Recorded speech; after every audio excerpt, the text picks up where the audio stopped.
الرحمن الرحيم يا أيها الذين آمنوا اتقوا الله حق تقاته ولا تموتن إلا وأنتم مسلمون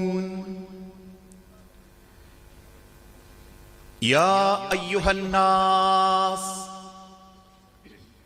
اتقوا ربكم الذي خلقكم من نفس واحدة وخلق منها زوجها وبث منهما رجالا كثيرا ونساء واتقوا الله الذي تساءلون به والأرحام إن الله كان عليكم رقيبا بسم الله الرحمن الرحيم ومن الناس من يقول آمنا بالله وباليوم الآخر وما هم بمؤمنين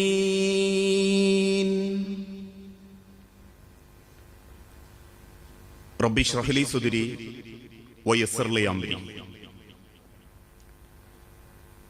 വേദിയിലും സദസ്സിലും ഇരിക്കുന്ന ബഹുമാന്യ വ്യക്തിത്വങ്ങളെ, സ്നേഹാദരണീയരായ സത്യവിശ്വാസി വിശ്വാസിനി സഹോദരങ്ങളെ, സഹപ്രവർത്തകരെ, ബഹുമാന്യരായ രക്ഷിതാക്കളെ, സഹോദരങ്ങളെ, സഹോദരിമാരെ, പരിശുദ്ധ റമദാൻ അള്ളാഹു അവന്റെ അടിമകൾക്ക് നൽകുന്ന ഏറ്റവും മഹത്തായ മാസം, അതിന്റെ ഏറ്റവും ഭംഗിയിൽ ഒട്ടനവധി പുണ്യങ്ങളോടുകൂടി നമ്മളിലേക്ക് വരാനിരിക്കുന്ന സാഹചര്യത്തിൽ ആ റമദാനിനെ എങ്ങനെ ഉപയോഗപ്പെടുത്തണം, ഒരു വിശ്വാസിയുടെ ജീവിതം എങ്ങനെയാവണം എന്ന വിഷയത്തെക്കുറിച്ച് പഠിക്കാനും പരിചയപ്പെടാനും ചർച്ച ചെയ്യാനുമാണ് ഈ സമയവും സന്ദർഭവും നമ്മൾ ഉപയോഗപ്പെടുത്തുന്നത്. ഇത്തരത്തിലുള്ള പരിപാടികളും ഒരുമിച്ചുകൂടലുകളും എന്തിന് എന്ന ചോദ്യത്തിന് ഈ അംഗബലം സംഘബലം കാണിച്ച് ആരോടെങ്കിലും രാഷ്ട്രീയപരമായി വിലപേശാനോ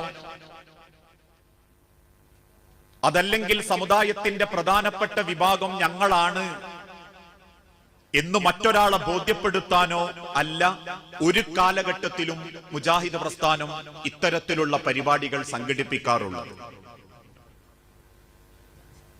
മറിച്ച് ഇന്നല്ലെങ്കിൽ നാളെ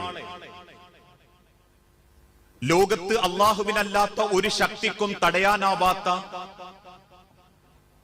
മരണമെന്ന യാഥാർത്ഥ്യത്തിന്റെ മുൻപിൽ അള്ളാഹുവിന്റെ അരികിലേക്ക് തിരിച്ചു പോകേണ്ടവനാണ് നമ്മൾ ഓരോരുത്തരും. ലോകം ഇത്രയേറെ പുരോഗമിച്ചിട്ടുണ്ടെങ്കിലും ഓരോരുത്തരുടെ കൈകളിൽ കോടിക്കണക്കിന് പണമുണ്ടെങ്കിലും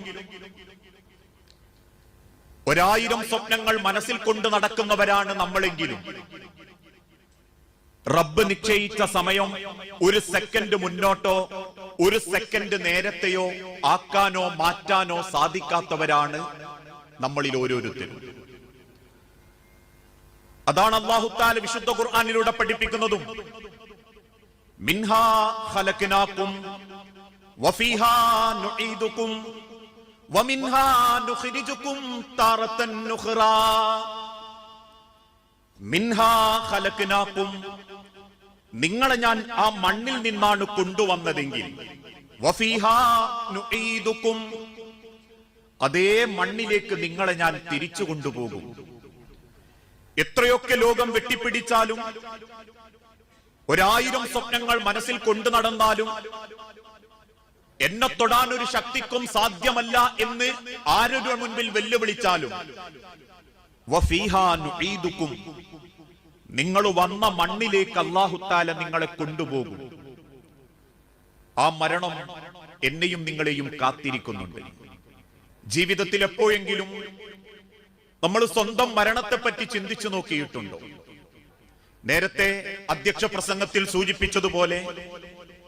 കഴിഞ്ഞ വർഷങ്ങളിൽ പലതും നമ്മളോടൊപ്പം ഉണ്ടായിരുന്ന പലരും, നിസാർ സാഹിബ് അടക്കം, ഇന്ന് മണ്ണിന്റെ അടിയിലാണ്. നാളെ അതേ മണ്ണ് നിശ്ചയിക്കപ്പെട്ട ഒരു ജീവിതവുമായി ജീവിച്ചുകൊണ്ടിരിക്കുന്ന നമ്മൾ ആ മരണത്തെ പറ്റി ഒന്ന് ചിന്തിച്ചു നോക്കൂ. ഈ കാണുന്ന തിരക്കും വെപ്രാളവും. More orders. We'll be here till late. You handle the kitchen, I'll make the deliveries. While on periods. ആർത്തലച്ചോടിക്കൊണ്ടിരിക്കുന്ന ദുനിയാവിലെ സൗകര്യങ്ങളും വിട്ട് ഒന്നും അറിയാത്തവനെ പോലെ 6 അടി മണ്ണിലേക്ക് ഞാനും നിങ്ങളും മടങ്ങുന്ന ഒരു രംഗം. തുറന്നു വെച്ചിരിക്കുന്ന കണ്ണുപോലും ഒന്ന് അടച്ചു കളയാൻ അടുത്തിരിക്കുന്ന ആളുകളുടെ സഹായം വേണ്ട മരണം. തുറന്നു പോകുന്ന വാ ഒന്ന് കൂട്ടിപ്പിടിച്ച് കെട്ടിയിടാൻ അടുത്തുള്ള ആളുകളുടെ സഹായം വേണ്ട മരണം. 3 വള്ളപ്പുടവയിലേക്ക് പിടിച്ചാൽ കിട്ടാതെ തണുത്തുറഞ്ഞു പോകാതിരിക്കാൻ 2 തള്ളവിരലുകൾ കൂട്ടിപ്പിടിച്ച് കെട്ടിയിടാൻ മറ്റൊരാളുടെ സഹായം വേണ്ട മരണമെന്ന യാഥാർത്ഥ്യം. അതുകൊണ്ടാ പലപ്പോഴും പ്രവാചകൻ സല്ലല്ലാഹു അലൈഹി വസല്ലം മദീനത്തെ പള്ളിയിൽ വെച്ചിട്ട് പറഞ്ഞൊരു വാക്കുണ്ട്, അക്സിറുദ്ദിക്റ ഹാദിമിൽ ലദ്ദാത്തിൽ മൗത്ത്. മനുഷ്യരെ സർവ്വ ആസ്വാദനങ്ങളും നിലപ്പിച്ചു കളയുന്ന, നമ്മളില്ലാത്തതിന്റെ പേരിൽ ഒരു ചുക്കും സംഭവിക്കാത്ത ആ മരണമെന്ന യാഥാർത്ഥ്യത്തെ പറ്റി ഇടക്കിടക്ക് നമ്മളൊന്ന് ഓർക്കണം. കാരണം പലപ്പോഴും പലരും പറയാറുണ്ട് 10-50 കൊല്ലം ജീവിച്ചു എന്ന്. അല്ല, 50 കൊല്ലം കബറിലേക്ക് നമ്മൾ നടന്നു തീർത്തു. നിശ്ചയിക്കപ്പെട്ട പരിധിയിലേക്ക് നമ്മൾ യാത്ര ആരംഭിച്ച് ആ നിശ്ചയിക്കപ്പെട്ട കബറിന്റെ അരികിലേക്ക് നമ്മൾ ജീവിക്കുകയാ എന്നാണ് ലോകത്തിന്റെ ഹബീബായ പ്രവാചകൻ സല്ലല്ലാഹു അലൈഹി വസല്ലമ ഓർമ്മപ്പെടുത്തിയത്. അവസാനം 6 അടി മണ്ണിലേക്ക് ചേർത്തുവെച്ച് കുടുംബക്കാരും നാട്ടുകാരും നമുക്കൊരു യാത്രയപ്പം തരും. അത്രേ തരാൻ പറ്റൂ എല്ലാവർക്കും. കൂടെ പോരാൻ കൂടെ കിടന്ന പെണ്ണുണ്ടാവൂല, കൂടെ പോരാൻ കൂടെ സഹകരിച്ച സഹപ്രവർത്തകരുണ്ടാവൂല, കൂടെ പോരാൻ സമ്പാദിച്ച സമ്പത്തുകളിലെ ഒരു കാലണ പോലും കബറിലേക്ക് ആരും നിക്ഷേപിക്കാറില്ല. 6 അടി മണ്ണിലേക്ക് ചേർത്തുവെച്ച് ആ പ്രിയപ്പെട്ട സുഹൃത്തിന്റെ ഓർമ്മകളുമായി കബറിന്റെ അരികിൽ ചെന്ന് നമുക്ക് നാട്ടുകാരും കുടുംബക്കാരും തരുന്ന യാത്രയപ്പ തസ്ബീത്ത്. ഞാൻ പറയാറുണ്ട്, ആ കബറിലേക്ക് ഒരു മയ്യത്ത് വെച്ച് ആ മയ്യത്തിന്റെ മേലെ ഒരു സ്ലാബ് ഇട്ട് ഓരോരുത്തരും സ്ലാബിന്റെ ഇടുക്കല് ഒരു തരി മണ്ണ് പോലും താഴേക്ക് വീഴൂല എന്നുറപ്പ് വരുത്താൻ വേണ്ടി പേപ്പറും കടലാസും കൊണ്ട് അല്ലെങ്കിൽ ഇലകളെ കൊണ്ട് ആ കബറിന്റെ വടവുകൾ അടച്ച് ആ കബറിലേക്ക് കുനിഞ്ഞ് 3 പിടി മണ്ണ് വാരിയെടുത്തിടുന്ന ഒരു രംഗമുണ്ട്.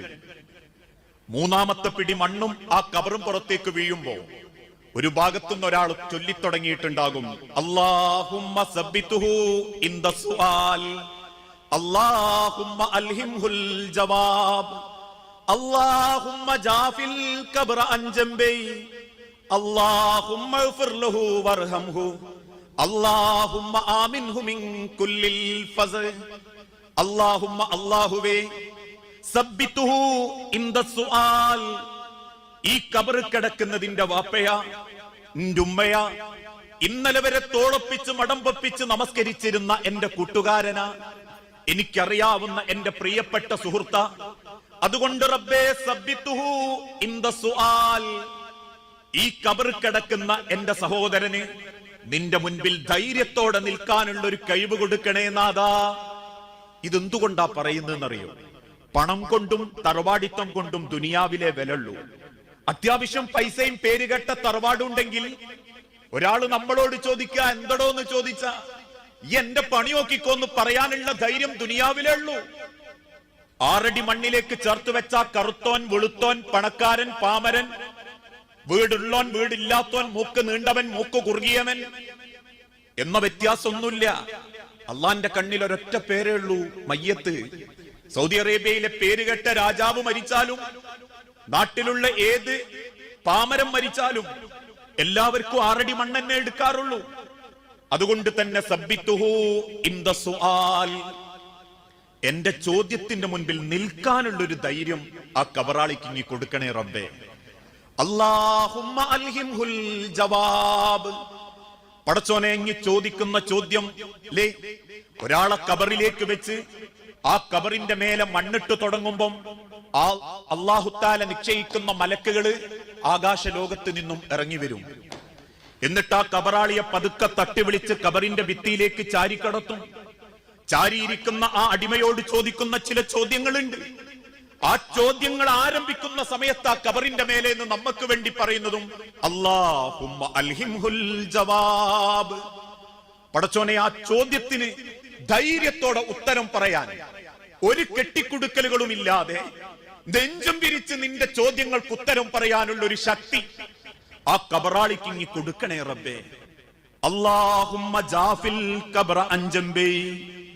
ഏതൊരു മയ്യത്തിനെ കബറിലേക്ക് വെക്കുന്ന സമയത്തും ആ ഖബറിന്റെ ഭയാനകതയും ഭീകരതയും ആ കബറാളിയെ ബോധ്യപ്പെടുത്താൻ വേണ്ടി പടച്ച റബ്ബ് കബറങ്ങ് ഇടുക്കിക്കളയും. മദീന മിമ്പറിൽ ഖുതുബ നടത്തുന്ന പ്രവാചകൻ സല്ലല്ലാഹു അലൈഹി വസല്ലമ തന്റെ സഹാബത്തിനെ നോക്കി കാണിച്ചു കൊടുത്തിട്ടുണ്ട്. രണ്ട് കൈവിരലുകൾ കോർത്തു പിടിച്ച് മദീന മിമ്പറിൽ നിന്ന് കണ്ണ് നിറഞ്ഞ് അള്ളാന്റെ റസൂല് കാണിച്ചു കൊടുത്തിട്ട് പറഞ്ഞു, ഇതുപോലെ നിങ്ങളെ വാരിയല്ലുകൾ കോർത്തുപോകും, കബറ് പടച്ചോനങ്ങ് ഇടുക്കിക്കളയും. ആ കബറിന്റെ ഭയാനകത നിങ്ങളെ അറിയിക്കാൻ വേണ്ടി കബറിന്റെ രണ്ട് ഭാഗം പടച്ച റബ്ബ് ഇടിക്കുമ്പോ നിങ്ങളെ വാരിയല്ലുകൾ കോർത്തു പോകുമ്പോ നിങ്ങൾ കരയും. ആ